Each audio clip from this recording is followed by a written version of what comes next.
நம்ம எல்லாருக்குமே மனப்பாடமா தெரிஞ்ச ஒரு ஜெபம், கர்த்தரின் ஜெபம் இல்லையா?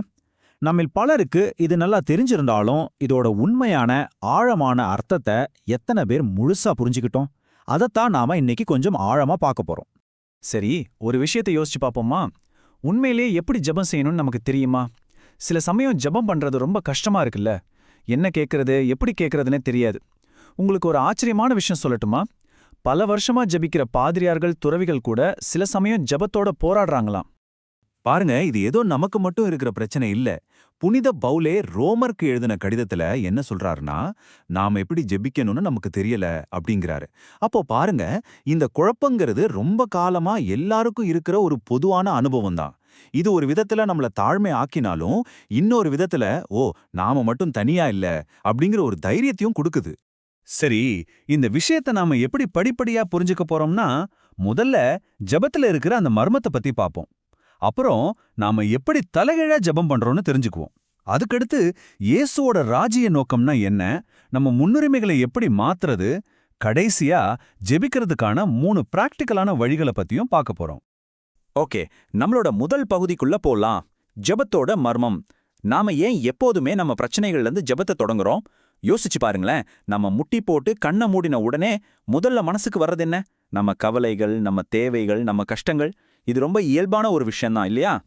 ஆமா, நம்ம ஜெபத்தோட ஆரம்பமே நம்மளோட குழப்பங்கள், நம்ம ஆசைகள், நம்ம பயங்கள்ல இருந்து தான் தொடங்குது.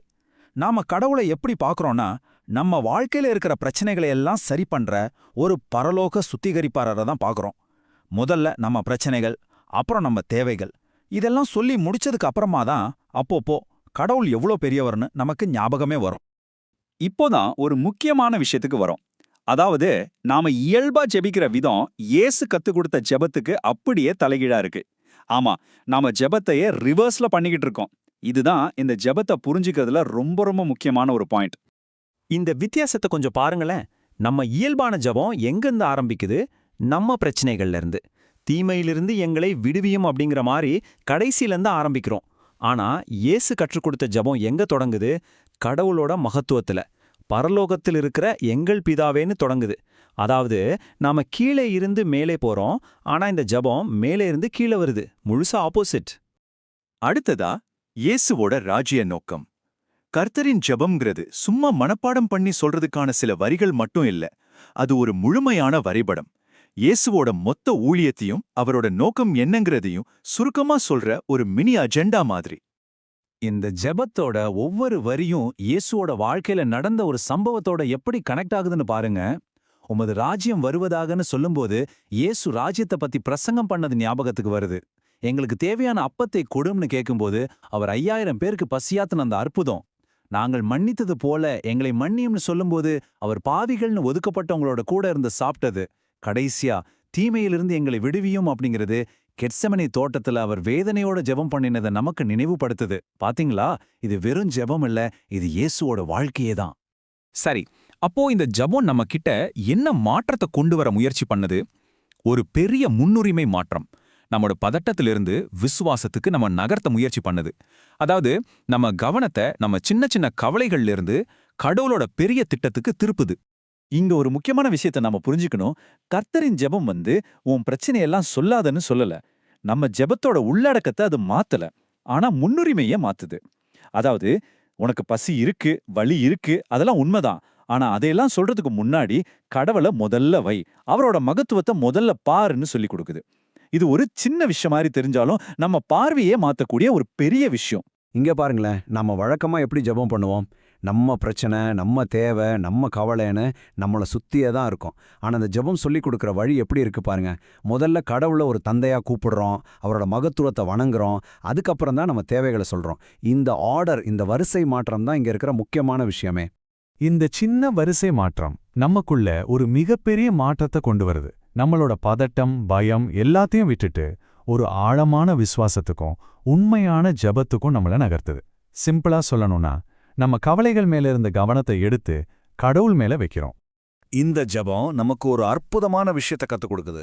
அதாவது, கடவுளை ரொம்ப அன்பா, உரிமையா தகப்பனேன்னு கூப்பிடவும் வைக்குது. அதே நேரத்துல அவரோட அளவற்ற மகத்துவத்துக்கும் மாட்சிமைக்கும் முன்னால தலை வணங்கவும் சொல்லுது. இந்த 2 உணர்வையும், அதாவது அந்த நெருக்கத்தையும் அந்த மரியாதையும் ஒரே நேரத்துல மனசுல வச்சுக்கிறது தான் இந்த ஜெபத்தோட அழகே. இதுவரைக்கும் நாம நிறைய தத்துவார்த்தமான விஷயங்களை பார்த்தோம். இப்போ ரொம்ப முக்கியமான கேள்வி, இதையெல்லாம் நம்மளோட அன்றாட வாழ்க்கையில நம்மளோட ஜெபத்துல எப்படி பயன்படுத்துறது? ஏன்னா இது வெறும் தியரி கிடையாது, இது ஒரு பிராக்டிக்கல் டூல். வாங்க அத பத்தி பாப்போம். கர்த்தர் கற்பித்த ஜெபத்தை யூஸ் பண்றதுக்கு 3 பிராக்டிக்கலான வழிகள் இருக்கு. 1, அதை ஒரு ஃப்ரேம்வொர்க்கா பயன்படுத்தலாம். 2, தாளத்தோட திரும்ப திரும்ப சொல்லலாம். 3, ஒவ்வொரு நாளும் ஒரு வரியை மட்டும் எடுத்துக்கலாம். வாங்க இதை ஒவ்வொன்னா கொஞ்சம் விரிவா பார்ப்போம். வழி இந்த ஜெபத்தை ஒரு ஃப்ரேம்வொர்க், அதாவது ஒரு கட்டமைப்பு மாதிரி யூஸ் பண்றது. எப்படின்னா, உம்முடைய ராஜ்யம் வருவதாகன்னு சொல்லும்போது உங்க குடும்பத்துல, உங்க வேலையில, உங்க நாட்டுல கடவுளோட ராஜ்யம் வரணும்னு உங்க சொந்த விண்ணப்பங்களை அதுக்குள்ள கொண்டு வரலாம். இப்படி பண்ணும்போது நம்ம கவலைகளை அந்த ஜெபத்தோட ஒளியில பார்க்கறோம். 2வது வழி ரிதமிக்கா திரும்ப திரும்ப சொல்றது. இது ஒரு மெடிடேஷன் மாதிரி. ரொம்ப பிஸியான ஸ்ட்ரெஸ்ஸான லைஃப் வாழ்றவங்களுக்கு இது ரொம்பவே ஹெல்ப்ஃபுல்லா இருக்கும். உங்க மூச்சு காற்றோட தாளத்துல மெதுவா இந்த ஜெபத்தை திரும்ப திரும்ப சொல்லும் போது அது உங்க மனசுக்குள்ள ஆழமா இறங்கி ஒரு பெரிய அமைதியை கொடுக்கும். 3வது வழி ரொம்பவே இன்ட்ரெஸ்டிங்கான ஒரு வழி. ஒரு நாளைக்கு அந்த ஜெபத்திலிருந்து ஒரே ஒரு வரி மட்டும் எடுத்துக்கிறது. உதாரணத்துக்கு, இன்னைக்கு ஒரு நாள் முழுக்க உம்முடைய நாமம் பரிசுத்தப்படுவதாக அப்படிங்கிறத மட்டும் உங்க தியானமா வச்சுக்கோங்க. நீங்க செய்யற ஒவ்வொரு வேலையிலையும், சந்திக்கிற ஒவ்வொரு நபர்கிட்டையும் கடவுளோட நாமம் எப்படி பரிசுத்தப்படலான்னு யோசிச்சு பாருங்க. உலகத்தையே ஒரு புது கண்ணோட்டத்துல பாப்பீங்க. இந்த 3வது முறையை நீங்க ட்ரை பண்ணி பார்க்கணும்னா இந்த அட்டவணை ஒரு நல்ல ஆரம்பமா இருக்கும். ஞாயிற்றுக்கிழமை எங்கள் பிதாவேன்னு ஆரம்பிச்சு ஒவ்வொரு நாளும் ஒவ்வொரு வரியை தியானிச்சு பாருங்க. உங்க வாரம் முழுவதுமே அந்த ஜெபத்தோட ஆழத்தால நிறைஞ்சிருக்கும்.